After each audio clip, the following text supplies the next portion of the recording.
E voltamos com 27 segundos. Vamos direto ao que foi notícia na Jovem Pan Sat, no programa Paraíba News, primeira edição, apresentado por Giovanni Meirelles. Ele destacou a briga interna do PSB de João Pessoa. Bira entrega a guia eleitoral, mas direção do PSB não garante veiculação da publicidade. Esta foi uma das manchetes na Jovem Pan Sat, emissora do Sistema Correio de Comunicação. E neste sábado serão realizadas as eleições para a escolha dos novos dirigentes da Associação dos Magistrados da Paraíba. Ao todo são 350 juízes aptos a votar. 3 juízes de terceira entrância concorrem ao cargo. São eles: Horácio Ferreira de Melo Júnior, chapa 1, José Célio Lacerda na chapa 2 e Josivaldo Félix da chapa 3. Voltamos com a entrevista com o presidente da Associação dos Magistrados da Paraíba, doutor Antônio Silveira. E aí vamos falar um pouquinho apenas da organização da eleição. O juiz que está nos vendo e quiser já tiver alguma dúvida assim de última hora, ele já vai com certeza, que essa dúvida com certeza já será esclarecida. As eleições se concentrarão aqui em João Pessoa. Como é que vai funcionar o sistema da votação? A votação está dividida em vários pontos do estado, né? Nós temos urnas em Souza, nós temos urnas em Patos, em Campina Grande, Guarabira e João Pessoa. Em João Pessoa, onde o eleitorado é bem maior, até porque muitos juízes no final de semana se deslocam aqui para a capital, nós vamos ter a urna eletrônica, né? Conseguimos, junto ao Tribunal Regional Eleitoral aqui da Paraíba, uma urna eletrônica que facilitará o processo de votação. Até porque nós trabalhamos diariamente com a urna eletrônica, teríamos que ter a nossa eleição assim também por urna eletrônica. A eleição se inicia às 10 horas da manhã do dia de sábado e vai até às 16 horas. Acreditamos que a grande maioria dos magistrados comparecerão a esse ato que é importantíssimo, né? É uma mudança de comando de uma entidade de classe que conseguiu, ao longo dos anos, fazer um trabalho, não só um trabalho corporativo, não só um trabalho recreativo, mas um trabalho de buscar uma aproximação com a sociedade, um diálogo com a sociedade e, principalmente, buscar instrumentos para o aprimoramento do Poder Judiciário e melhoria das condições de trabalho dos magistrados. Porque, Vieira, não é brincadeira. Nós hoje temos, além de uma carga excessiva de processos, né? Você tem uma ideia, na Paraíba tramitam mais de 500 mil processos. Meio milhão de processos é um número exagerado, né? No primeiro grau de jurisdição, ou seja, na primeira instância. Na primeira instância. E, além disso, nós temos questões difíceis, porque juízes hoje sofrem ameaças, questão da segurança dos magistrados. Quer dizer, um trabalho que, além de estressante, de excessivo, é um trabalho que causa risco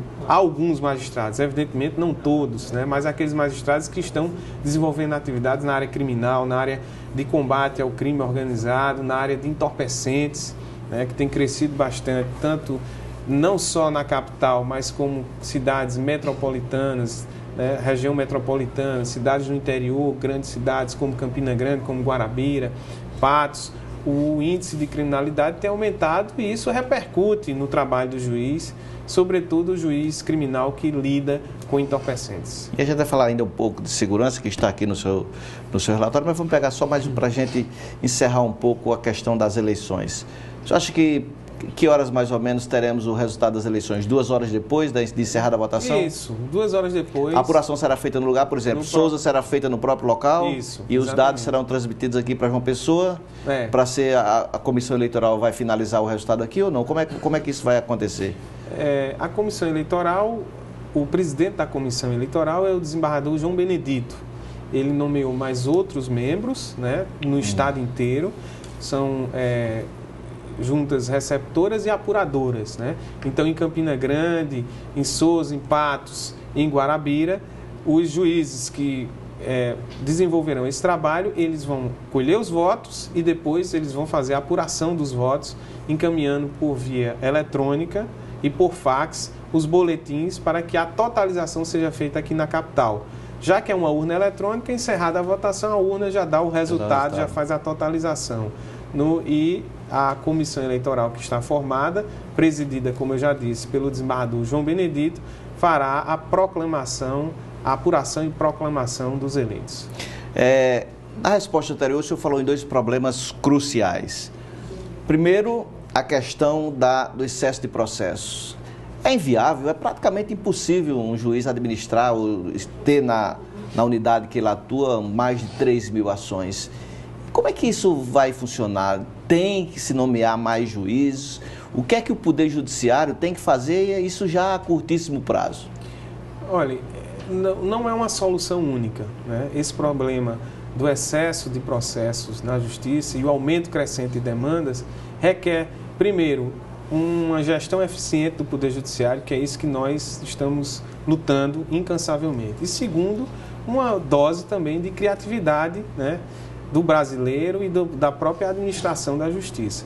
Então, precisamos de mais juízes, isso já está sendo providenciado, já foram nomeados 21 novos juízes e agora mais 9 juízes para irem ao interior do Estado, que existiam comarcas com mais de 5 anos sem um juiz titular.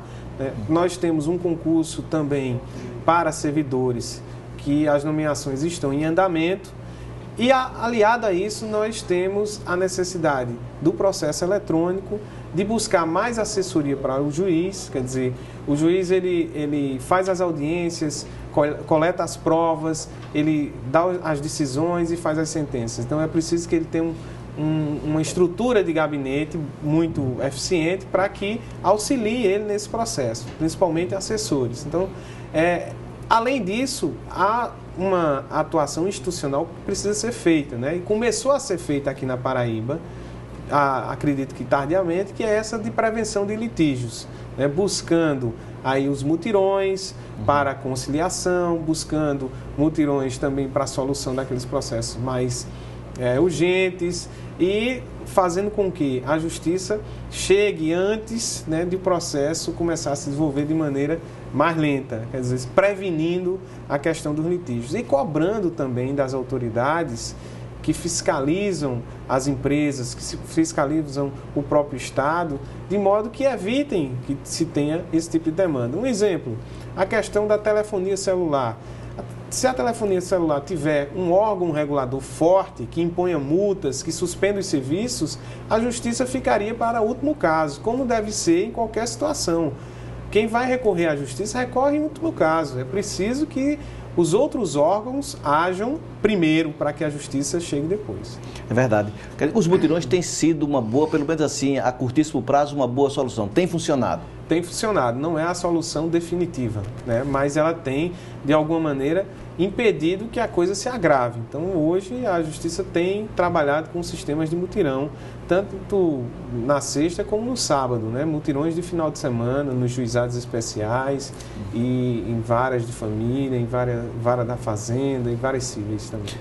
Doutor, nós temos um problema seríssimo no Brasil, não sei se outros países também têm, o senhor talvez até saiba, não apenas aqui na Paraíba, no Brasil todo, que o Estado é talvez o maior cliente da Justiça. O Estado procrastina, o Estado tem excesso de ações, o Estado entra com muitos recursos, não cumpre, às vezes, sequer determinações judiciais em alguns casos. O Estado poderia também, o Estado que fala o Poder Executivo principalmente, poderia também rever algumas coisas e ajudaria com certeza muito o Poder Judiciário na questão da lentidão na tramitação do processo, da quantidade excessiva de processo do Poder Executivo no Judiciário. É verdade. Nós temos um problema sério, que é o Estado como litigante dentro do Poder Judiciário, quando na verdade a lógica deveria ser o inverso. O Estado deveria atuar no mínimo, né, aí de litigância. Mas o que acontece por uma série de problemas de falta de amadurecimento das nossas instituições, dos nossos poderes.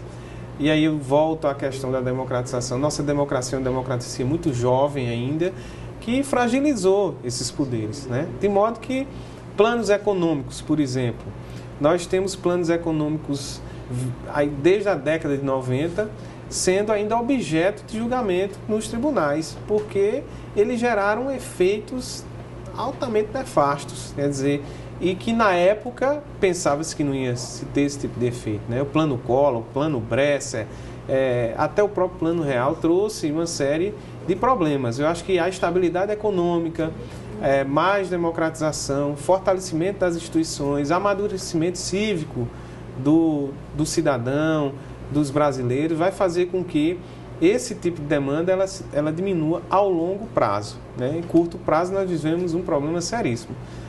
Quem hoje tiver uma ação contra o Estado vai sofrer bastante, porque até para se pagar é diferente, né? Nós temos até os magistrados passam por esse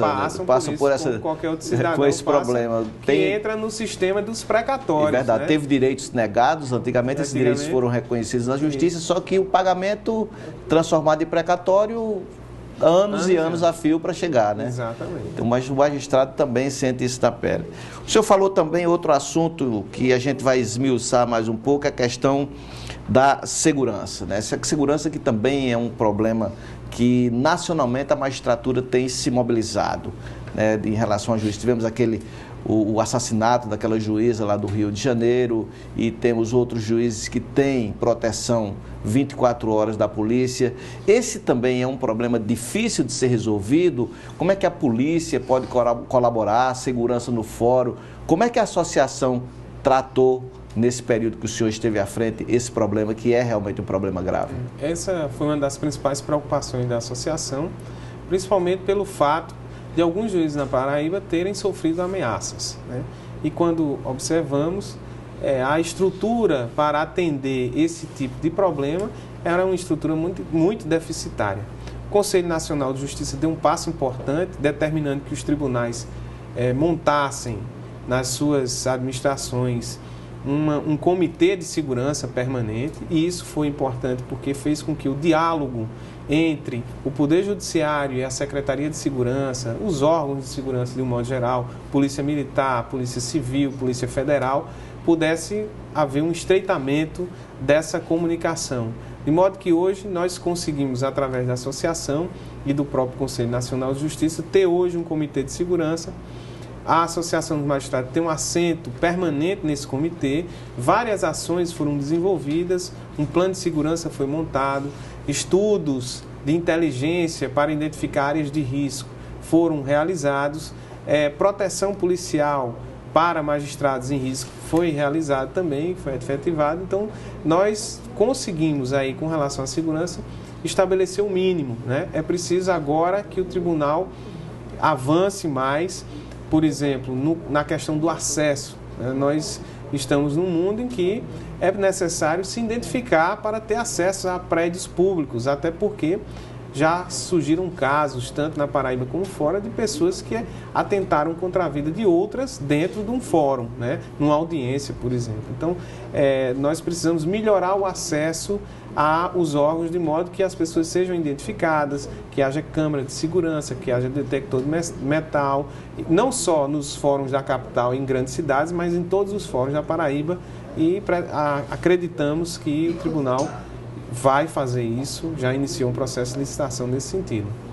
Pois é, o 27 Segundos está entrevistando o presidente da Associação dos Magistrados da Paraíba, doutor Antônio Silveira, que está deixando o cargo depois de eleição e reeleição, e está fazendo aqui um balanço desse trabalho que foi desenvolvido nesses 4 anos. Daqui a pouco, o 27 Segundos estará de volta ainda com o presidente da Associação dos Magistrados da Paraíba.